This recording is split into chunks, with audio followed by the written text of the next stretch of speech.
Shartimus, Prime. Reading comics, toys are hella sick, hella whacking it. Taking bad hits, taking bad shit. Shartimus, subscribe. But I really like this.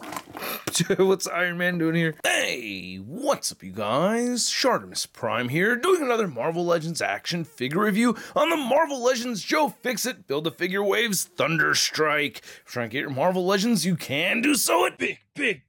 Get your big badass toys at BigBadToyStore.com.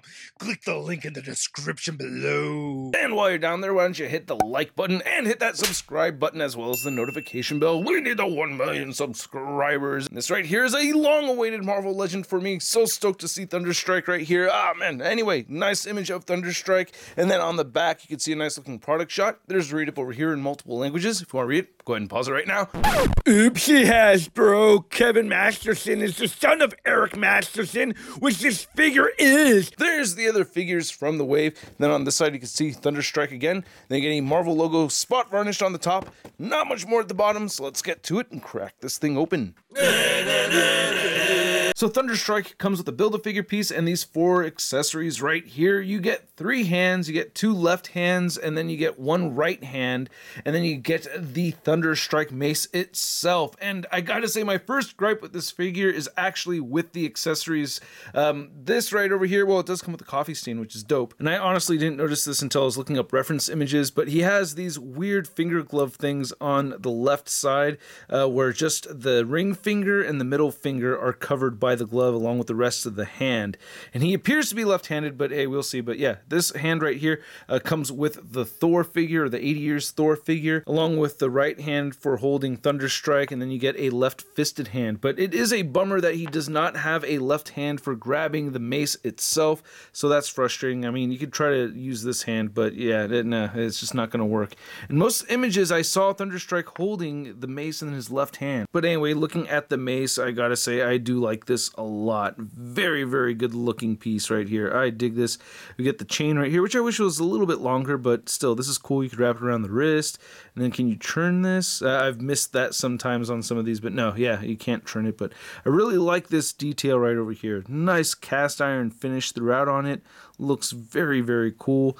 And then you can see you get a T right over here for Thunderstrike. So yeah, that is the name of this mace, Thunderstrike. Just to warn you, when you're removing the hands, these wristbands will pop off fairly easy. I can't remember which figure this came from, but it pops right in there, and this is a pretty good left hand for holding Thunderstrike. So if you want him left-handed, you could do that, but the skin tone does not match perfectly. This is the best one I could find. It's maybe a Wonder Man hand? Let's see. No, it just looks way too small, and again, skin tone doesn't match. So before becoming Thunderstrike, Eric Masterson was saved by Thor, and then later on took the place of Thor himself, while Thor the Odinson was in the head of the Thor body, and Masterson was taking over as Thor for a moment. And eventually, Odin gave him his own weapon, which is Thunderstrike. The actual Odinson Thor went back to being Thor again, and then we have Thunderstrike becoming Thunderstrike from there with his own attire and everything. And I like this head sculpt for the most part. I wish we had gotten a second head sculpt over here, because having him screaming up to 11 right here all the time is just kind of jarring, man. I wish I could get a more relaxed head sculpt on here. That would have been pretty cool. I do like the detail that we're seeing over here. Mouth looks pretty good, even though some of the teeth paint right over here on the bottom jaw did miss the mark right there. You can see there's a little bit of white on his tongue. Ugh. But to be honest, I really didn't notice that imperfection until shooting right now, zoomed in with this macro lens. The eye paint looks really good. The eyebrows look nice. The beard looks good. I like the sculpt and everything. I wish we had gotten some kind of paint detail with the hair. Wish we had an articulated ponytail right over here too. That would have been nice, but I like the sculpt of this. It looks pretty good. And while mostly kit bashed, this figure does look pretty good. You can see that we get the same leather vest from Rage, so that's pretty neat. We get some nicely painted silver buttons right there along with the buckle. You get this new upper torso, which actually just reminds me of the Hyperion body mold just retooled. I'm going going to take this off and get a better look at that because, yeah, it does puff out right over there at the chest. Using Venom as an example over here, you can see it really looks like they just retooled this body mold and added some discs to it. So, you know, kind of wish that they'd could do something like that with the freaking Omega Red already. God, but anyway, these arms do look really nice. They're the same arms that we'd seen with the 80 Years Thor. Again, the whole glove thing should be on the left side right there. And then you can see these discs are painted out very well. I have some, you know, faint blemishes or little scratches, you know, from the factory, but it mostly looks very clean. So I do like that nice metallic look right over there. There's the back of the figure without the jacket on there. He has his own belt right there with the T. Then we get the Hyperion legs right there. And then we get these brand new boots, which look really good. I really like this texturing a lot. Looks really nice. Kind of shiny, you know. Didn't need to be so shiny, I don't know. But yeah, it looks nice. I do like the sculpted detail on these boots right over here. And we get peg holes and treads at the bottom of the feet. So I gotta say, overall, the articulation on this figure is not so bad. Even with this collar over here and everything, you can get the Thunderstrike head to look up that far. So that's very cool. And you can move the head downward that much. You do get a bit of shifting forward and back like a power driver. You can turn the head side to side. A little bit of head wobbling right there. The shoulders can move outward that far, and you can move them inward. One thing I didn't mention earlier is how these armpits are blue. Yeah, that's just weird. It's the plastic choice right over here, so they used flesh color to paint over the blue right there. Anyway, you can only move the arms inward this far, and just to show how far you can move those arms inward without the jacket, I took a picture of that. Anyway, you can move the biceps side to side. You get double jointed elbows, and then the wrist turns side to side and hinge up and down except for the Thunderstrike holding hand right over there. We get this new diaphragm joint system, which I do dig. Yeah, you can turn side to side, get some decent diaphragm pivot. He'll crunch forward only that much and back a little bit more so. I do wish he had a waist swivel. It would be helpful, especially when you're posing him around and you turn him sideways and then you get this weird love handle thing exposed like that. That's all weird. I mean, I know it's not a love handle. It's more like the rib cage. Anyway, the hips move outward that far. He'll kick forward that much. Back only, not at all. And he has an upper thigh cut, double jointed knees, and then you can bend these ankles down. They will move up, and he has beautiful ankle pivot. Now to measure out the height of this Thunderstrike figure, you can see that he is standing right at 7 inches tall. And then here's Thunderstrike next to Thor from the Blob series Build-A-Figure wave, but actually this is the re-released version right over here. And this just reminds me of the helmet from the Eric Masterson Thor. I would like to have had a Masterson Thor head sculpt with this figure. That would have been pretty cool. Would have been really easy to just pop on your 80 Years Thor and you'd have an Eric Masterson Thor. You know, that was pretty memorable Thor. It would have been cool to have that head sculpt, I'm just saying, and another expression on that one. And then for my little Thor core size comparison, we have Beta Ray Bill from Toy Biz. Yes, I do like the classic version more. Sorry. And then we have the 80 Years Thor right there. And then we have, I think, the retail release version of the Lady Thor, the Jane Foster Thor.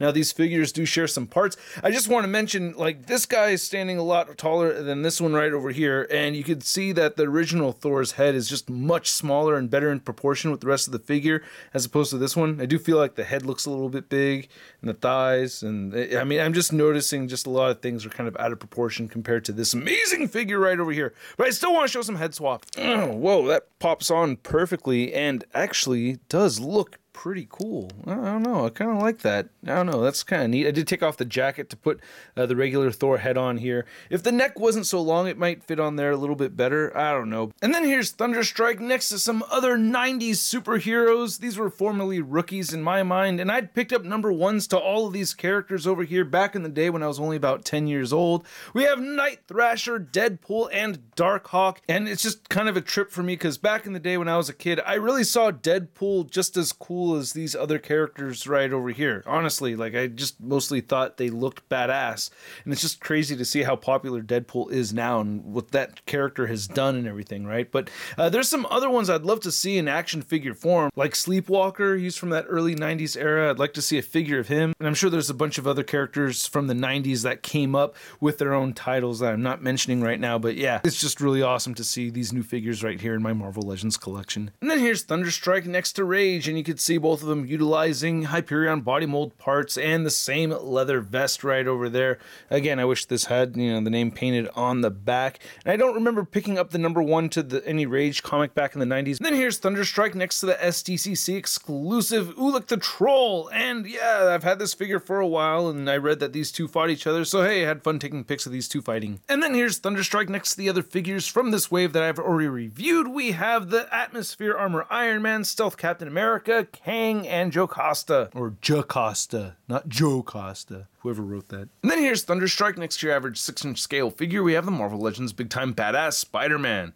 Hey, let me ask you something. Whoa, why are you yelling at me, man? Whoa! So I hope you guys enjoyed watching this video. If you did, please don't forget to hit that like button and hit the subscribe button as well as the notification bell. And a big thank you to all the supporters over here via Patreon that really help make this channel grow. If you're interested, check it out. Link in the description below or on the card that floats up over on the top right. But anyway, this figure is a lot of fun for me. I am so happy to have it. And at the same time, I feel like it's just a little lackluster. There's some details here that are just definitely missing from the figure, and the overall build of the figure with the Hyperion body mold disappoints me a little bit. It's got a weird clunky look to it, but at the same time, I am stoked to finally get this figure. Like, this is one that I've really been wanting, so I am happy for that. But at the same time, again, really wish he had a left hand for holding Thunderstrike and the detail with the glove thing. But anyway, at the price point of around 25 bucks, I'm gonna give this Thunderstrike figure a Sud rating of I love it! And I'd like to know what you guys think, so please let me know in the comments section below.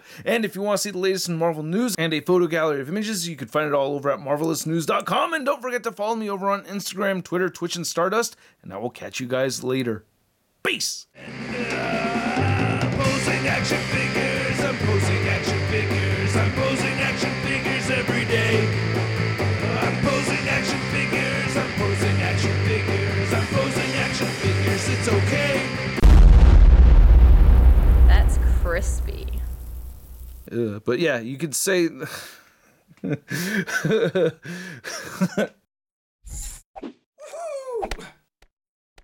Hey, new Sharkus Prime videos. Hey, you should click one. Yeah, click on one of them. Or subscribe if you haven't. Your